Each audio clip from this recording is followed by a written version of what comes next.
Hardware, computer hardware. Hardware কি, hardware কাকে বলে, হার্ডওয়্যার কয় প্রকার ও কি কি, এবং কোন কোন হার্ডওয়্যারগুলি কি কি কাজে লাগে, সমস্ত কিছুই এই ভিডিওতে ডিটেলসে আলোচনা করা হবে। এই ভিডিওটি যদি সম্পূর্ণ দেখো তাহলে হার্ডওয়্যার সম্বন্ধে কোনো ডাউট থাকবে না। হাই গাইজ, আমি বিদেশ। হার্ডওয়্যার কাকে বলে? কম্পিউটারের যে সমস্ত অংশকে আমরা স্পর্শ করতে পারি, কম্পিউটারের সেই সমস্ত অংশকে হার্ডওয়্যার বলা হয়, যেগুলি একটি ফিজিক্যাল অংশ, এবং একটি জায়গা বা স্থান দখল করে থাকে, তাদের হার্ডওয়্যার বলে।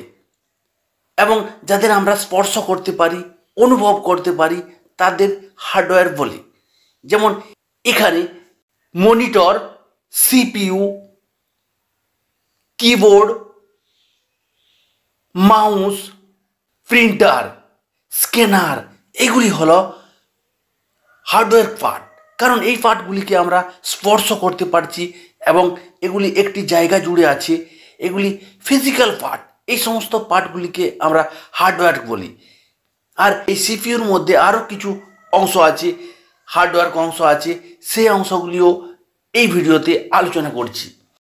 এই কম্পিউটারের হার্ডওয়্যারগুলোকে সাধারণত এই চারটি ভাগে ভাগ করা হয়। কম্পিউটার হার্ডওয়্যারকে এক, ইনপুট ডিভাইস বা ইউনিট, আউটপুট ডিভাইস, প্রসেসিং এবং স্টোরেজ ডিভাইস বা মেমোরি ডিভাইসও বলা হয়।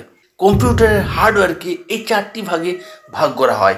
আরেকবার বলছি, এক, ইনপুট ডিভাইস, দুই, আউটপুট ডিভাইস, তিন, প্রসেসিং ডিভাইস বা প্রসেসিং, চার, মেমোরি ইউনিট বা স্টোরেজ ইউনিট।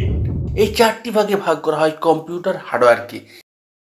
এরপর প্রতিটি ভাগকে একটু ডিটেলসে আলোচনা করা যাক।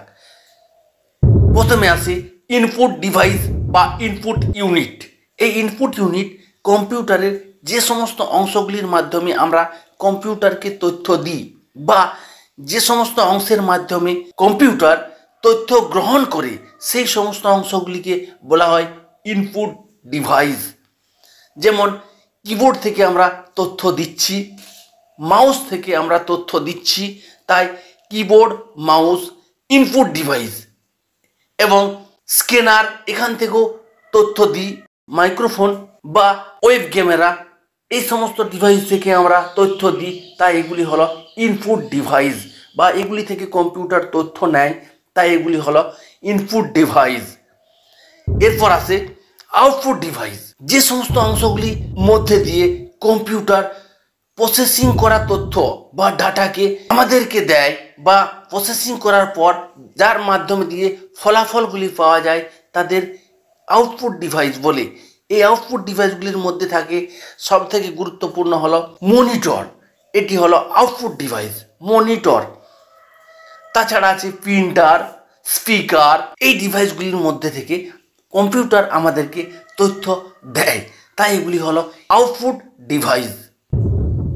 এরপর আসি প্রসেসিং। কম্পিউটার যে প্রক্রিয়ার মাধ্যমে ইনপুট করা ডেটাকে বা তথ্যকে বিশ্লেষণ করে ফলাফল প্রকাশ করে, সেই প্রক্রিয়াকে বলা হয় প্রসেসিং। আসলে কম্পিউটার ঠিক মানুষের মতোই কাজ করে।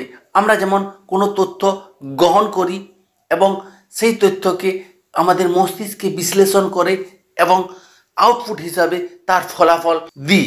যেমন ধরা যাক, আমি তোমাকে প্রশ্ন করছি 2+2 কত।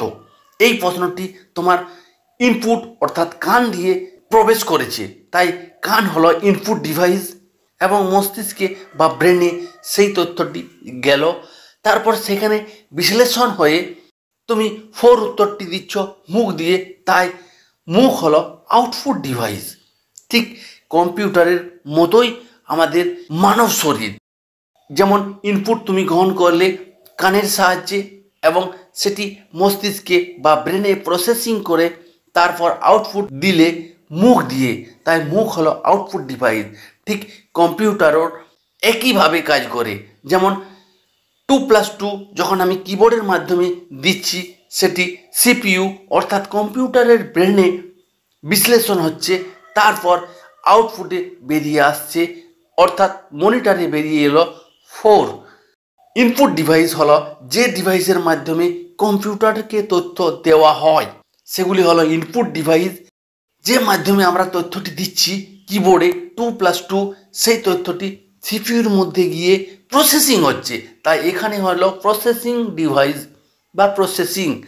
তারপর সেই প্রসেসিং করা তথ্যটি বা ডেটাটি আউটপুট বা মনিটরের মধ্যে ফিরে আসে, তাই মনিটর হলো আউটপুট ডিভাইস। ইনপুট মানে গ্রহণ করছে এবং আউটপুট মানে যেখান থেকে আমরা পাই। আর যদি তোমরা এই ইনপুট আউটপুট সম্বন্ধে ডিটেলসে ধারণা চাও, তাহলে তোমরা এই ভিডিওটি অবশ্যই দেখে নেবে, বা তার লিঙ্ক ডেসক্রিপশনে দেওয়া আছে, সেখান থেকে তোমরা অবশ্যই ভিডিওটি দেখে নেবে, তোমাদের সমস্ত ডাউট ক্লিয়ার হয়ে যাবে। এরপর আসি মেমোরি। কম্পিউটারে যেখানে আমরা কোনো কিছু সঞ্চয় করে রাখি, সেই অংশকে বলা হয় মেমোরি বা স্টোরেজ ডিভাইস। যেমন hard disk, pen drive, SSD বা চিপস, এগুলি হলো মেমোরি ডিভাইস বা স্টোরেজ ডিভাইস। এখানে আমরা কোনো তথ্য বা এখানে কম্পিউটার কোনো তথ্য সঞ্চয় করে রাখে। এই মেমোরি সম্বন্ধে যদি ডিটেলসে ধারণা পেতে চাও, তাহলে অবশ্যই এই ভিডিওটি বা ডেসক্রিপশনে লিঙ্ক দেওয়া আছে, সেই ভিডিওগুলি দেখে নেবে।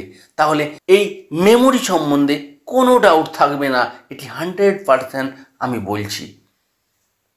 এই ভিডিওর যদি কোনো জায়গায় বুঝতে অসুবিধা হয়, তাহলে অবশ্যই কমেন্ট করে জানাবে।